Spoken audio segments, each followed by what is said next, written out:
Movie के शुरू में बताया जाता है कि कुछ म्यूजिक इतना ताकतवर होता है कि उनसे सोल्स तक अट्रैक्ट होने लगती हैं। यहाँ तक कि ये म्यूजिक फ्यूचर और पास्ट से भी सोल्स को खींच लाता है।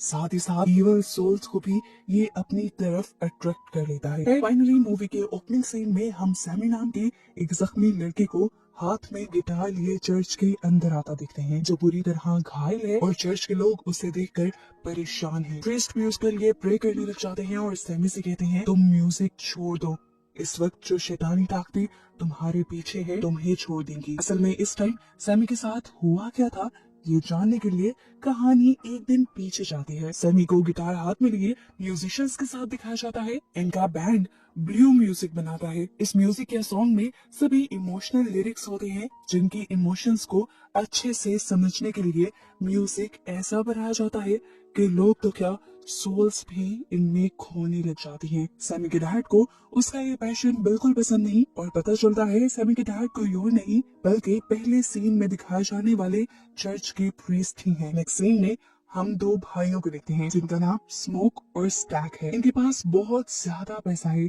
जिसे वो एक बहुत बड़े गैंगस्टर से लूट कर लाए थे। इतना पैसा और पावर होने के बावजूद लोग उनकी रिस्पेक्ट नहीं कर रहे थे क्योंकि वो ब्लैक कम्युनिटी से हैं। खैर उन्होंने शहर में आते ही महंगे दामों एक व्हाइट आदमी से फैक्ट्री की जगह खरीदी जहां वो अपनी कम्युनिटी के लोगों के लिए नाइट क्लब बनाना चाहते हैं। इस क्लब में गाने बजाने के लिए भी कोई चाहिए था। वो स्टेशन पे गए तो सैमी की आवाज और उसके बैंड के म्यूजिक ने उन्हें अट्रैक्ट कर लिया और इन्होंने सैमी के बैंड को अपने क्लब में परफॉर्म करने को कहा। ये लोग यहाँ से निकल कर दो चाइनीज लोगों को भी हायर करते हैं जिनका एक रेस्टोरेंट था। स्मोक और स्टेक चाहते थे कि उनके क्लब में भी खाने पीने का सारा इंतजाम यही दोनों संभालें। इसके बाद स्मोक जाता है अपनी वाइफ से मिलने के लिए। स्मोक की वाइफ वुडो मैजिक करती थी, इसी वजह से स्मोक अपनी वाइफ से दूर रहने लगा था। इतने अरसे बाद मिलने पर भी इन दोनों की इसी बात पर बहस होने लग जाती है और उसकी वाइफ उससे कहती है, तुम लोग जो वर्ल्ड वॉर 1 से बच कर आए हो वो मेरे ही वुडो मैजिक की वजह से है।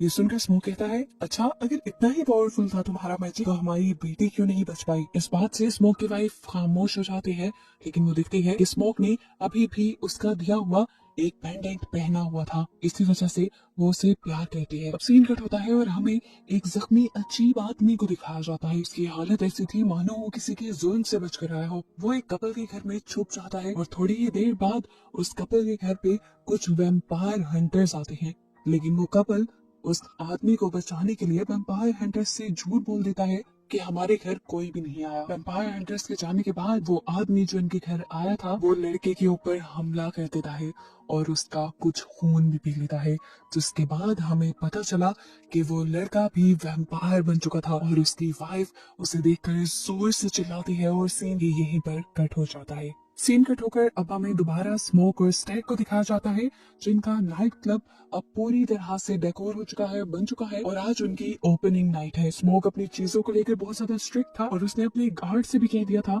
कि कोई भी बिना टिकट के या कम पैसों वाली टिकट से अंदर नहीं आएगा, जबकि उससे ऑपोजिट स्टैक का ख्याल था कि उनकी कम्युनिटी के लिए उनका ये क्लब एक जन्नत की तरह होना चाहिए। वो अपने थके हारे दिन में थोड़ा सा रेस्ट करने के लिए आएंगे, अगर वो कम पैसे भी दें तो कोई बात नहीं। दिखाया जाता है कि पहले ही दिन उनका नाइट क्लब फुल सक्सेस पे था क्योंकि बहुत सारे लोग यहाँ आए थे। सैमी अब अपनी परफॉर्मेंस शुरू कर देता है, लोग जिसमें खो जाते हैं और अब उसके म्यूजिक से हम सोल्स को भी अट्रैक्ट होकर यहाँ आते हुए देखते हैं। यही नहीं, अब वो तीनों वैम्पायर भी यहाँ आ चुके थे, जिसमें पहले एक वैम्पायर ने आकर कपल को वैम्पायर बनाया था। एज वैम्पायर वो बिना परमिशन के क्लब के अंदर नहीं जा सकते थे। जब इन्होंने परमिशन ली तो स्मोक ने इन्हें मना कर दिया क्योंकि वो वाइट था और वाइट लोग इनकी कम्युनिटी को अच्छा नहीं समझते थे।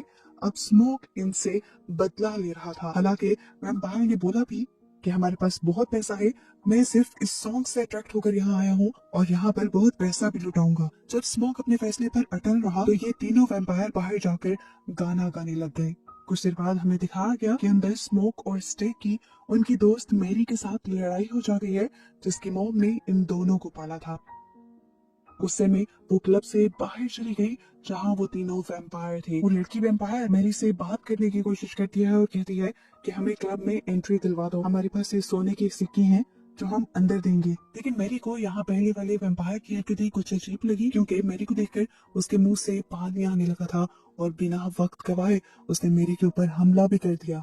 मेरी को काट के उसका खून पीकर उसने यहाँ मेरी को भी वैम्पायर बना दिया। वैम्पायर बनने के बाद वो अब क्लब के पास गई और परमिशन लेकर क्लब के अंदर भी चली गई। यहाँ जब वो स्टेक के साथ क्लोज होने लगी तो उसने स्टेक के ऊपर भी हमला करते हुए उसका खून पिया और उसे वैम्पायर बना दिया।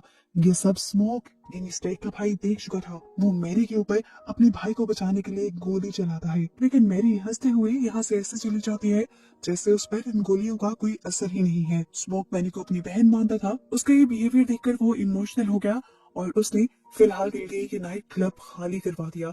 लेकिन तभी स्मोक की वाइफ यहाँ आई और उसने बताया कि मेरी एक वैम्पायर बन चुकी है, इसी वजह से उसके ऊपर गोलियों का भी कोई असर नहीं हुआ। स्मोक की वाइफ को ये सारी बातें इसलिए पता थी क्योंकि वो वुडू मैजिक पर बिलीव करती थी। हम देखते हैं कि क्लब का सिक्योरिटी गार्ड भी जब इजी होने के लिए थोड़ा सा बाहर निकलता है तो वही वैम्पायर इसके ऊपर भी हमला करके उसे भी वैम्पायर बना देते हैं। इसके बाद जब वो भी क्लब के अंदर आना चाहता था तो उसे भी परमिशन मांगनी पड़ी। ये देखकर स्मोक की वाइफ फौरन समझ गई कि अगर ये परमिशन मांग रहा है तो डेफिनेटली ये भी एक वैम्पायर बन चुका है।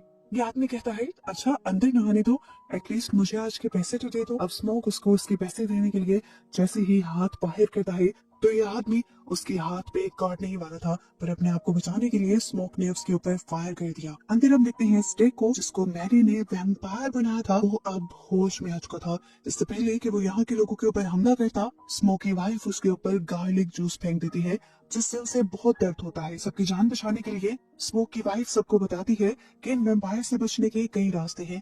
अपने आप से दूर करने के लिए इनके ऊपर गार्लिक जूस फेंका जा सकता है या गार्लिक का इस्तेमाल किया जा सकता है। इसके अलावा अगर इन्हें मारना हो तो सिर्फ सिल्वर या फिर लकड़ी से इनको मारा जा सकता है। और हाँ, अगर कोई इंसान परमिशन लेकर तुम्हारी बिल्डिंग में आने की कोशिश करे तो उसे फौरन मना कर दो, क्योंकि इंसान बिना परमिशन के किसी भी बिल्डिंग में आ जा सकते हैं लेकिन वैम्पायर्स नहीं।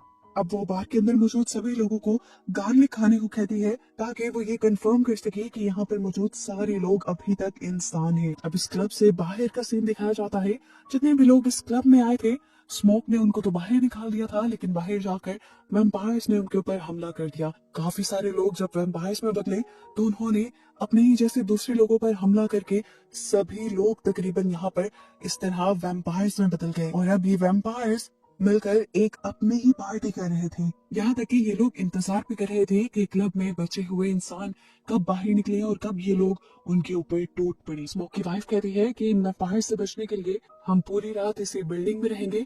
सुबह होने पर ये सभी वैम्पायर्स यहाँ से गायब हो जाएंगे क्योंकि वो सूरज की रोशनी में नहीं रह सकते। अब यहाँ पर वो पहला वैम्पायर आकर स्मोक और उनके सभी साथियों को मनाने लगता है कि उन्हें भी वैम्पायर्स बन जाना चाहिए क्योंकि ये सबसे बेहतर डिसीजन है। यहाँ पे रेसिज्म नहीं है, यानी काले गोरे का कोई कॉन्सेप्ट नहीं है। साथ ही यहाँ वैम्पायरिज्म में कोई मौत भी नहीं है। यहाँ वैम्पायर्स के बारे में एक और इंटरेस्टिंग फैक्ट ये पता चलता है कि जो वैम्पायर दूसरे इंसान को शिकार करके वैम्पायर बनाता है उसकी मेमोरी भी पहले वाले वैम्पायर को मिल जाती है। ऐसे इस वैम्पायर ने जिस कपल के ऊपर सबसे पहले हमला किया था वो कपल पहले ही स्मोक और स्टेक के ऊपर हमला करने ही वाले थे, उनको लूटने वाले थे, क्योंकि शहर में किसी को भी ये बर्दाश्त नहीं हुआ था कि ब्लैक लोग यहाँ के सबसे अमीर लोग हों।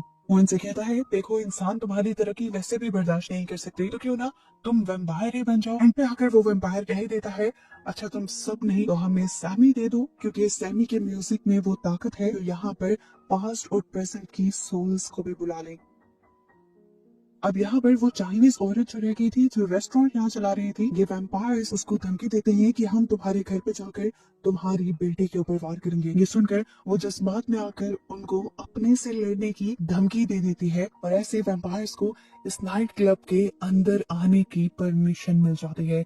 अब वैम्पायर्स आते ही इन सारे इंसानों के ऊपर हमला कर देते हैं। वैम्पायर्स के इस हमले में स्मोकी वाइफ, वो लेडी जिसने इन वैम्पायर्स को चैलेंज दिया था, और सैमी की बैंड का एक मेंबर जिसने ब्लू म्यूजिक सैमी को सिखाया था, वो तीनों ही मारे जाते हैं। सबसे ज्यादा इमोशनल मौत यहाँ पर स्मोक की वाइफ की थी, क्योंकि स्मोक ने अपनी वाइफ को खुद मारा था। स्मोक के भाई ने यानी स्टैक ने उसकी वाइफ के ऊपर हमला कर दिया था वो उसे वैम्पायर बनाने लगा था। इससे पहले कि वो वैम्पायर बन जाती, स्मोक ने एक वुडन स्टेक से अपनी ही वाइफ को मार दिया। यहाँ हम देखते हैं कि सैमी और सैमी के साथ ही इन वैम्पायर से बचकर भागने की कोशिश करती है, लेकिन पहला वैम्पायर जिसका नाम रेमिक है वो उन्हें रोक लेता है। जबकि दूसरी तरफ स्मोक की लड़ाई अपने ही भाई स्टैक के साथ होने लग जाती है। यहाँ सैमी और उसकी पार्टनर के ऊपर आखिर रेमिक हमला कर ही देता है। उसने सैमी के पार्टनर को काट लिया था। सैमी की पार्टनर उससे कहती है कि मेरी छोड़ो, अपनी जान बचाकर यहाँ से भागो। इतने सारे वैम्पायर से बचकर भागना आसान नहीं था। सैमी के पीछे ये सारे लगे हुए थे, इसलिए सैमी अपने आप को बचाने के लिए अपना गिटार रैमिक के सिर पे मार देता है। उसके गिटार में बहुत सा सिल्वर लगा हुआ था, जिसकी वजह से रैमिक को बहुत ज्यादा दर्द हुआ। और क्योंकि ये सारे वैम्पायर्स कहीं ना कहीं रैमिक से कनेक्टेड थे, इसीलिए सभी वैम्पायर्स को दर्द हुआ और सैमी को यहाँ से भागने का मौका मिला।